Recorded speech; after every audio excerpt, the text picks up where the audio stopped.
In this video, let's talk about how to use the SoFi personal loan refinancing.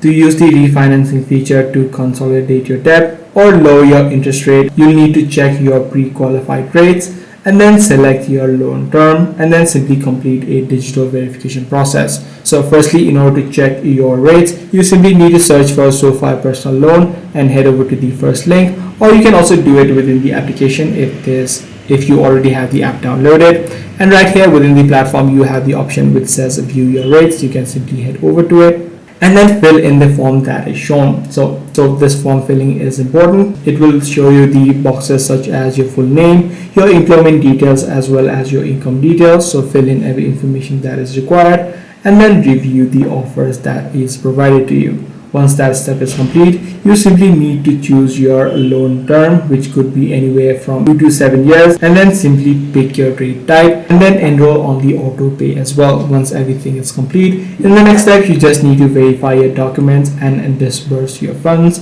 So this is the exact way on how you do it. If this video was helpful to you, be sure to subscribe. I'm going to see you in the next one.